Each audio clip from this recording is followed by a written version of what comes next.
Oi, gente, tudo bem? Estou aqui de volta para trabalhar com vocês as propriedades do ar. Então, sem demora, vamos começar. Vou compartilhar com vocês aqui a minha tela.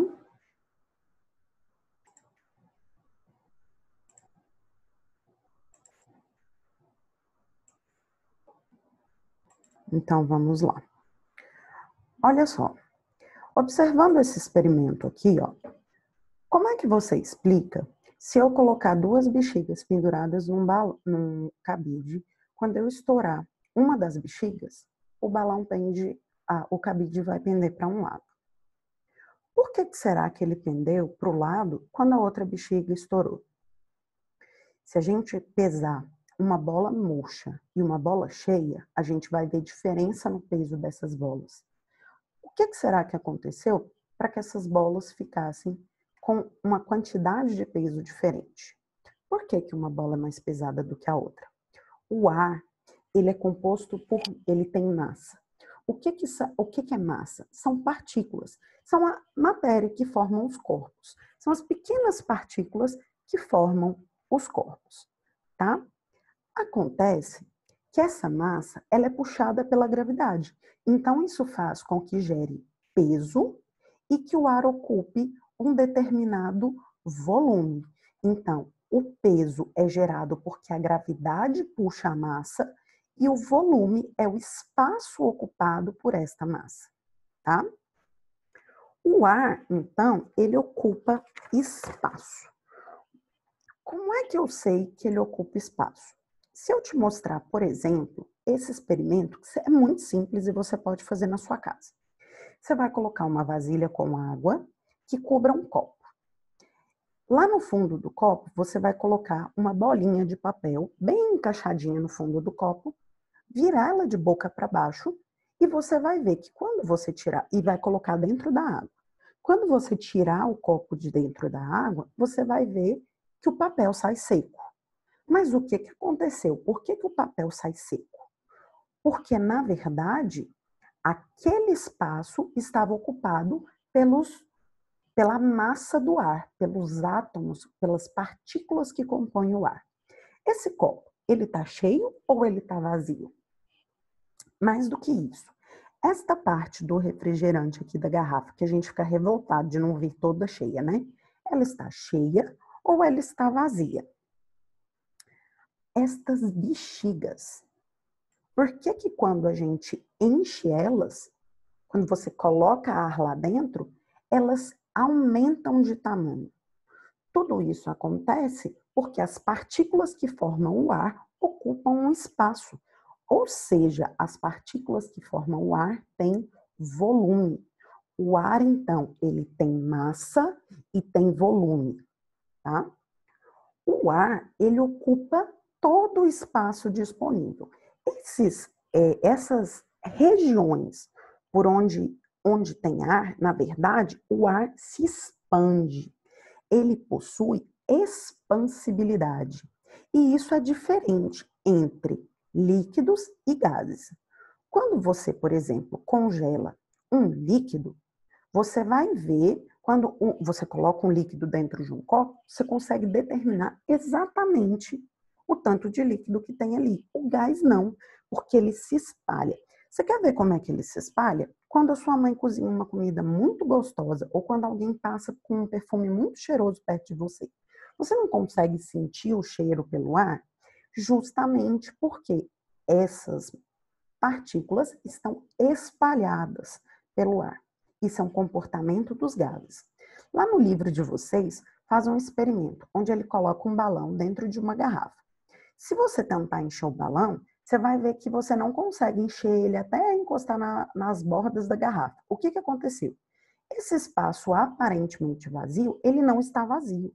Ele está cheio de moléculas de ar, que vão empurrar as paredes do balão, impedindo com que ele se encha completamente. É isso que acontece, por exemplo, quando a gente enche uma bola, quando a gente enche um pneu, quando a gente... O ar ocupa todo o espaço disponível ali dentro, tá? Bom, o que é a resistência do ar? Quando você caminha, as partículas do ar estão aqui na nossa volta. O seu corpo também tem massa, ele também ocupa um lugar no espaço. Então, você precisa tirar essas moléculas de ar, essa massa de ar da sua frente, para que você se movimente. Enquanto isso, as partículas de ar estão fazendo uma força contrária ao seu movimento. Isso é o que a gente chama de resistência do ar. Se você fizer esse experimento muito simples, vocês também vão conseguir observar a experiência do ar. Você pega 2 folhas, de rascunho de preferência, porque você é ecologicamente correto. Uma você amassa formando uma bolinha e a outra você deixa esticadinha. Abre os braços e solta as 2 ao mesmo tempo. Qual vai chegar primeiro no solo? Acertou quem disse que é a bolinha. Por quê? Com esta folha aberta, toda essa superfície vai ser tocada pelas partículas que formam o ar. Já essa daqui, como a superfície é menor, você não vai ter muita região em contato com o ar. Então, ela consegue quebrar a resistência do ar com mais facilidade. O paraquedas. Por que o paraquedas tem esse formato aqui muito maior do que o homem? Por que ele não pode ser só do tamanho do cara, tipo esse tamanhozinho azul? Porque quanto maior a superfície de contato com o ar, mais região eu tenho para o ar criar resistência. E se o ar cria resistência, então ele vai frear o paraquedista antes dele chegar no solo. Você já notou que o corpo das aves e o avião, eles têm o mesmo formato? Eles têm um bico, depois eles são mais, o corpo deles fica mais grosso, entre aspas. Isso é uma posição para quebrar a resistência do ar, tá? Facilitar com que ele se locomova. Bom, você já deve ter notado também que os carros de passeio, como por exemplo esse carro aqui, ele não tem a mesma aerodinâmica que um carro de Fórmula 1. Para quem gosta de Fórmula 1, o carro ele é mais baixinho, eles têm esses aerofólios no carro, ele tem esse bico mais afilado, diferente de um carro de passeio. O que está acontecendo? Este carro, ele não foi feito para correr, ele não foi feito para andar numa velocidade muito alta. Já esse daqui foi feito para andar o mais rápido possível. O que acontece? Então, este daqui precisa quebrar mais a resistência do ar do que esse daqui. Então, naturalmente, ele tem um formato mais aerodinâmico. Então, ele tem essas linhas mais arredondadas, o que facilita a passagem de ar por cima dele. Esse carro aqui, você já notou que o carro do seu pai, ele tem que abastecer de tempos em tempos? Por que ele precisa abastecer de tempos em tempos? Porque o carro gasta combustível para quebrar a resistência do ar. Então, o combustível, o álcool, a gasolina, eles são gastos justamente na tentativa de quebrar a resistência do ar, tá? Eu não sei se vocês já viram isso aqui na internet. Procurei no YouTube túnel de vento. O túnel de vento é para mostrar a performance que o carro vai ter. O que quer dizer isso? Quanto aquele carro consegue quebrar a resistência do ar. O vento é o ar em movimento, né? Ele pode ser sentido e observado de diversas maneiras, como, por exemplo, as folhas de uma árvore balançando, os nossos cabelos se movimentando. Então, neste caso, o túnel de vento ele vai ajudar a perceber se esse carro é um carro mais econômico, o que seria ótimo para o consumidor, ou um carro que gasta mais, certo? Então, vamos seguir. O ar, ele tem elasticidade e compressibilidade. O que quer dizer isso? Compressibilidade é a capacidade de você comprimir o ar. Lembra que eu falei para vocês que o ar é formado por uma série de partículas? Esse experimento também é bem simples e você pode fazer na sua casa. Se você pegar uma seringa, sem a ponta da agulha e pressionar, puxa a seringa até atrás e pressiona segurando o êmbolo. Você vai ver que vai chegar um determinado ponto em que você não consegue espremer mais. O que aconteceu ali? Você já chegou capacidade máxima de comprimir o ar. É como se você deixasse as moléculas muito juntinhas, mas ela não consegue entrar uma dentro da outra. Então, naquele espaço, ele está ocupando o menor espaço possível. O ar está comprimido. Ele está muito juntinho do outro. Mas, se você parar de exercer uma força no êmbolo, que é aquela parte de trás da seringa, você vai ver que ele volta para a posição original, ou quase toda para a posição original. O que quer dizer isso? Elasticidade do ar, que é a propriedade dele voltar a ocupar o lugar comum. Vamos pensar em você dentro de um ônibus. Você está dentro do ônibus. Você gosta de ficar espremido dentro do ônibus? Eu duvido muito. Então, na verdade, quando foi entrando gente dentro do ônibus, você provocou uma compressibilidade. Imagina que essas pessoas são as moléculas de ar. Não tem como uma pessoa entrar dentro da outra. Quando as pessoas vão descendo do ônibus, que elas vão ocupando mais o lugar do ônibus, o que acontece? Naturalmente, as moléculas ali, elas vão se ajeitando naquele espaço. Então, elas têm elasticidade e compressibilidade. A compressibilidade do ar, ela é muito utilizada por nós seres humanos. Por exemplo, nesses cilindros de mergulho. Nesse cilindro de mergulho tem ar comprimido. O que eles fazem? Eles pegam o ar atmosférico e espremem aqui dentro do cilindro de mergulho, permitindo com que o mergulhador entre dentro da água e fique um tempo lá dentro.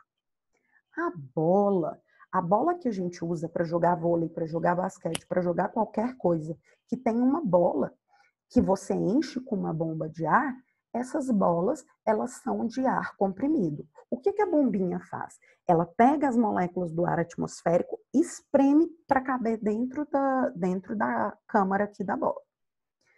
O pneu, você já deve ter visto que o pneu do carro do seu pai, o pneu da sua bicicleta tem isso. E de vez em quando ele fica murcho. O que é o pneu murcho? É quando o ar que estava aqui dentro saiu daqui de dentro. E aí? O que eu preciso fazer? Utilizar uma bomba para encher esse pneu. Esta bomba é uma bomba de ar comprimido. Ela vai empurrar moléculas de ar para dentro do pneu, fazendo com que o pneu fique de novo cheio. Como eu disse para vocês, a atmosfera ela é a camada de gases que envolve a Terra. Então, aqui nessas duas imagens, o que eu quero mostrar, essa daqui é a Estação Espacial Chinesa, ela nem está mais em órbita. Mas o que eu quero de vocês, isso são imagens reais, tá, gente? São essas camadinhas azuis aqui, ó, tá vendo? Essa camada aqui, isso é a atmosfera.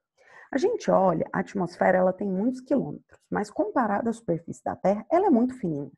Para vocês terem uma ideia, se eu pegasse uma bola e pintasse a minha bola toda com uma tinta preta, a espessura da camada de tinta seria correspondente a toda a atmosfera terrestre. Ou seja, ela é uma camada muito fina, a ponto da gente conseguir modificar essa camada, tá?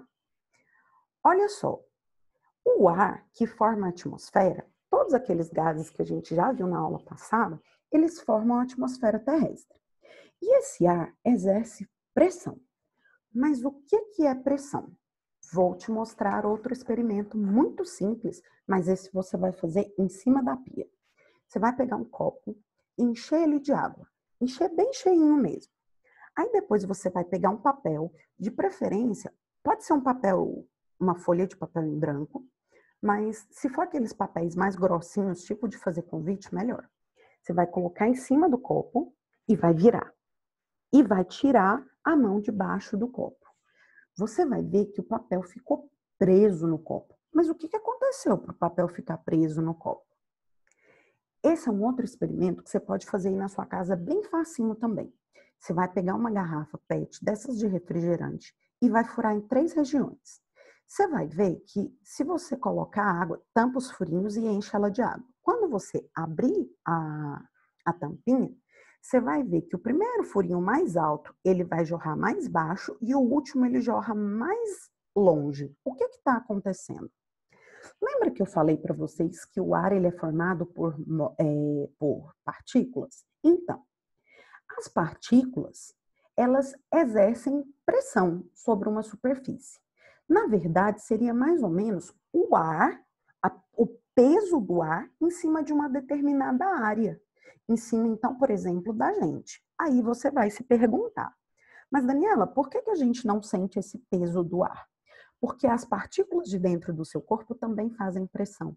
Só que elas fazem pressão no sentido contrário. Então, na verdade, as partículas do nosso corpo, elas vão exercer uma pressão contrária à pressão do ar. Então, fica equilibrado. Porém, a gente consegue sentir esse peso do ar existente em cima de nós. Como? Em regiões de diferentes altitudes. Em regiões de diferentes altitudes, na verdade, a pressão atmosférica, ela depende da quantidade de ar que você tem em cima da sua cabeça. Vamos imaginar essas duas regiões. Lá no alto da montanha, ó, eu tenho esta menor quantidade de ar, enquanto lá próximo do lago, ó, eu tenho esse tanto de ar na minha cabeça. Qual será que pesa mais? Este que tem poucas partículas ou este que tem muitas partículas? Eu não preciso nem dizer que é esse que tem muitas partículas. Portanto, nesta região, a pressão atmosférica é maior do que a pressão atmosférica em cima de uma montanha. Então, na verdade, quanto maior a altitude, ou seja, quanto mais alto eu subo na atmosfera, menor é a pressão atmosférica. Quanto mais próxima da superfície da Terra, maior é a pressão atmosférica, tá? Neste caso, o que acontece? Em regiões com altas altitudes, em região que são muito altas, o ar é rarefeito. O que quer dizer isso? As partículas de ar, elas estão mais espalhadas. Isso vai dificultar a nossa respiração. Você já notou que um alpinista, quando ele sobe, por exemplo, o Monte Everest, que é a maior montanha da Terra, e tem quase 9.000 metros de altitude, ele usa um cilindro de oxigênio? Já notou isso? Você já notou que os pilotos de caça, eles usam máscaras de oxigênio? Por quê? Essas pessoas, elas estão numa região muito alta da atmosfera, onde o ar é muito rarefeito. Aí você pode me perguntar assim, mas Daniela, peraí, quando a gente voa de avião, o ar lá naquela região, ele tem menos ar, é rarefeito, mas a gente não usa máscara de oxigênio. Não. Mas você já deve ter visto que quando você entra no avião, que os comissários de bordo vão fazer aquela demonstração, ele diz que quando fechar a porta da cabine, a cabine está pressurizada. O que é uma cabine pressurizada? É uma cabine onde o ar ficou preso lá dentro. Então, na verdade, a pressão dentro da cabine do avião é muito parecida com a pressão do ar onde o avião estava pousado. Lá em cima, a pressão realmente de fora é menor. Mas de dentro do avião, como ele está lacrado, beleza, não vai ter problema. O ar não está rarefeito dentro do avião. Mas por que o piloto de caça ele precisa usar aqui essa máscara de oxigênio? Muito simples, a cabine dele não é pressurizada. Esses aviões são aviões de guerra. Imagina numa guerra um avião desse que foi atingido na asa. Quando ele ejetasse o banco, se a cabine tivesse aqui pressurizada, ele ia ser jogado para cima e ia bater a cabeça aqui no vidro, o que não pode. E mais, se ele conseguisse sair dessa cabine, ele não ia ter oxigênio suficiente para respirar aqui em cima. Aí você vai me perguntar ainda mais, mas espera aí, os paraquedistas, quando eles saltam lá do avião, eles saltam de uma altitude muito alta, mas lembra que eles caem muito rápido. Então, se eles caem em menos de 1 minuto, tá tudo certo, não tem problema aqui nessa região, tá? Na verdade, a gente pode usar várias unidades para medir a pressão atmosférica. Atmosfera, ATM, milímetros de mercúrio, mmg, o quilopascal, kPa. A nível do mar, a maior pressão atmosférica é 1 atm, 1 atmosfera, 760 milímetros de mercúrio ou 101,3 quilopascal. À medida que você vai subindo, o que vai acontecendo com a pressão atmosférica? Ela vai diminuindo. Então, os valores vão ficando menores do que esse aqui, tá? Normalmente, a gente usa um barômetro para medir a pressão atmosférica, que é esse instrumento aqui. Mas você pode usar um altímetro. O altímetro ele é feito para medir altitude e não para medir pressão atmosférica, Porém, se eu sei que quanto maior a altitude, menor a pressão atmosférica, eu sei que numa altitude elevada, a pressão atmosférica está menor. Então, o altímetro pode ser utilizado para medir a pressão atmosférica, certo? Em 1654, um físico, um cientista germânico, ele usou uma bomba de vácuo para tirar o ar de dois hemisférios. Esses dois hemisférios aqui eram duas metades de uma bola feita de metal. Ele usou uma bomba de vácuo e tirou todo o ar aqui de dentro. De um lado, ele colocou 4 cavalos, do outro, ele colocou mais. Na verdade, ele colocou 8 cavalos de um lado e 8 cavalos de outro, puxando em sentidos contrários. Na verdade, e ele não conseguiu, mesmo com todos esses cavalos e a força do cavalo, soltar os hemisférios. O que ele concluiu? Que, na verdade, o que estava acontecendo aqui, ó, é a mesma coisa que vai acontecer se você fizer esse experimento aqui. Pegar 2 desentupidores de pia e pressionar um contra o outro. Você vai ter dificuldade de soltar um desentupidor do outro. Por quê? Quando você tira o ar aqui de dentro, você tirou todas as partículas que estavam ali. O vácuo é isso, é a ausência de partícula. Você tira as partículas que estavam ali. Então, o ar que estava empurrando essas borrachas do desentupidor para fora, ou que estava empurrando esses hemisférios para fora, ele deixa de existir. Isso vai dificultar você soltar. No caso aqui dos hemisférios, eles estavam presos de verdade, porque era uma bomba de vácuo. Nesse caso aqui, entra um pouquinho de ar, você consegue soltar com uma dificuldadezinha, mas consegue. Olha lá, eles ficam presos. Você já bebeu usando isso aí? Um canudinho? Como é que a gente bebe usando um canudinho? Na verdade, a gente usa a pressão do ar. O que acontece? A pressão atmosférica, ela está agindo em cima de todos os corpos mergulhados na atmosfera. Então, todos os corpos que têm ar em cima deles, a pressão atmosférica age. Quando você coloca a boca aqui no canudinho e suga o canudinho, o que você está fazendo? Tirando o ar aqui de dentro. É como se a sua boca fosse uma bomba de vácuo. Então, na verdade, a pressão aqui dentro fica pequenininha. E a pressão atmosférica fica alta, ela ganha da pressão que tinha aqui dentro do canudo. Então, o que vai acontecer? O líquido sobe pelo canudo. Imagina que você foi beber esse líquido lá na Lua. Você vai conseguir beber ele? Não vai. Porque como a Lua não tem atmosfera, você não tem pressão atmosférica para empurrar o líquido para dentro do canudo. Você já viu um desse na casa da sua avó? Esse negocinho aí, a gente coloca água açucarada para o beija-flor beber. Como é que o beija-flor consegue beber nesses bebedouros? Funciona igual um canudinho. O que vai acontecer? O líquido que está aqui dentro vai exercer uma pressão. O ar que está aqui fora vai exercer uma pressão. Se elas estiverem igual, o líquido fica paradinho lá dentro. Quando o beija-flor coloca o biquinho lá dentro e suga, ele, na verdade, está fazendo com que a pressão aqui de dentro seja maior do que a pressão de fora. Então, vai permitir com que o líquido suba pelo canudo. Certo, gente? Eu espero que vocês tenham entendido. Agora, vocês vão estudar o capítulo 10 do livro de vocês e é com vocês. Eu espero que vocês tenham um excelente estudo. A gente está morrendo de saudade de vocês e espero abraçar todos vocês logo, logo. Tá bom? Um beijo. Tudo de bom para vocês. Muita saudade.